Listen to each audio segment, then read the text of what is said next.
Hi there.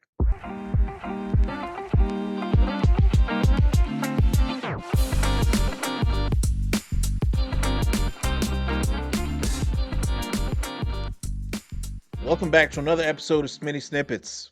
This is my excited face to review Acolyte, episode 4.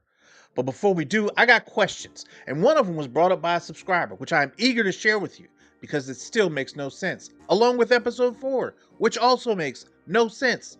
But we're going to talk about all of that in this episode, so let's get it. First question. Osha really wanted to leave the Coven so that she could be a Jedi. How on earth does Osha know anything about the Jedi? How? She should know nothing of anything. Now I can understand if she wanted to leave the Coven and see what's in the world, see what they offer, but she didn't know anything about the Jedi. In what world would anyone just want to leave their everything that they know and just say, "Yep, I want to go be that thing over there with the glow stick that I don't know shit about." My second and last question so far until we start the episode. These little girls were playing in the woods when they were found by one of their mothers. In the woods, at the base of this mountain? They climbed all the way down to the base of this mountain to play? Where at? Where? How? How did they do this? This ain't no easy trek. You see how far down that shit is? No one's going down there to play. If my sister or brother would have asked me, hey, you want to go to the base of the mountain and play? You don't get your ass up out of here. No, I ain't walking down there. And now on to episode 4, because I'm sure it's got goodies for me to talk about. So this episode isn't as egregious as the other episodes. This one ain't doing nothing. Not one thing. They just stand around talking the entire time, just stopping people mid-walk to talk. Can't you walk and talk? You can't walk and talk. Why are we having these pressing conversations through the same woods over and over and over again with each character? This episode was so boring. It was so boring and yet still stupid. I did, as soon as I knew. No, Soul. 16 years ago. Why didn't you tell me there was a chance this poor girl survived? So you think Saul should have told you that a chance that this poor girl fell off a cliff and maybe lived, but you failed to tell the Jedi Council about any of this, which is way more egregious. You're mad at Saul about a little girl, but now you got dead Jedi and everything, and you ain't telling nobody. But that's fine.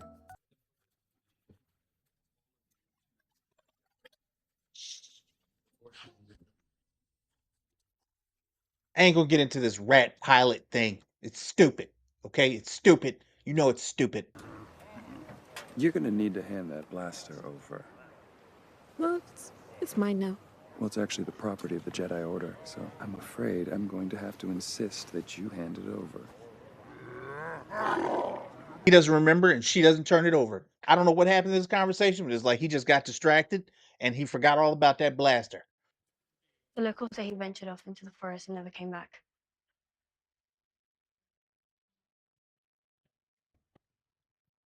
Kelnaka is in there. Is this you using the Force? Like how are you brave enough to stand up there and say that? He went that way. No shit. We heard the same thing you just did.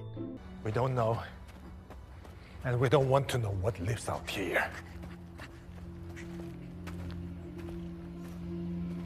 You're not 5. Don't.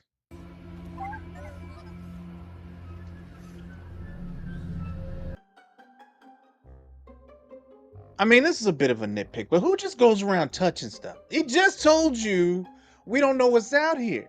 And you just out here just touching everything. Everything. You don't even know what that is. You don't know if it's poisonous. It could have bit you, stung you, stabbed you, slapped you. And you don't even know. You just out here just touching it. Just touching it just cuz. Just cuz. You ain't got no reason to touch it. What you got to do is go find a Jedi and try to save his life. But you out here touching beetle backs or whatever that is. Osha being alive changes everything. My loyalty is to Osha, not your master. What are you doing? What I'm going to do is surrender myself to Kelnaka, and then turn myself into the Jedi. They out here doing backflips better than a gymnast. Huh? Out here flipping like coins. Just change whenever it suits you, I guess. You came to this planet in a spaceship to kill a Jedi. You almost made it to his house to take him out. Now all of a sudden, after two down Jedi, and you'd already seen your sister. You already saw her. It didn't change anything for you then. And now you're like, no, I'm gonna turn myself into the Jedi. What? When did this happen?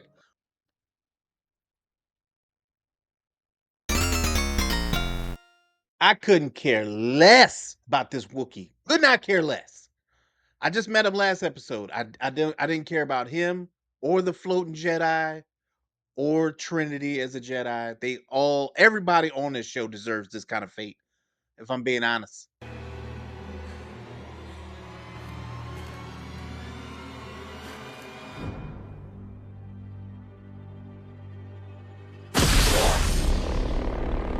And now we have come to the end of episode 4. Now, I will give you my theory.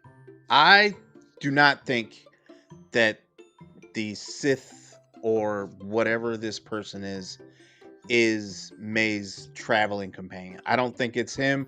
I think that's a little bit too obvious. I'm going to go with the green lady who refuses to contact the Jedi Council. I think it's her. I think she is the Jedi that everyone is looking at, fighting. I don't know why she's upset. Of course, it could be anybody at this point. I really don't know. This show is absolutely awful. They skip over stuff, right? You skip over the reasons why people are doing anything. Like why is the Wookiee out in the woods all by himself, abandoning his post? Is it because he's upset about what happened to the witches? Is that why all the other Jedi went down pretty easy? They feel guilty about what happened to the witches? But May's the one that burned everything down. It's not even their fault. I don't understand. I don't understand this show. I don't understand this show. And I know we're all kind of sort of waiting to see how they wrap this filth up. But it's not going to be satisfying. There's just so many gaping holes in this story as to why these people are together in the first place. Why are any of these people together? They just shouldn't be. May's flip-flopping. Ocean, she don't even care about May. She just ready to run off, take a freighter, and go back to her life. She don't even care. These Jedi just talking riddles, just saying crazy stuff. Saul is just saying stuff that people already know about. The Wookiee went in the woods. Oh, I feel like he's that way. Yeah, no shit, Saul. Pack your stuff, let's go. And now I'm going to give you a recommendation as to what to watch.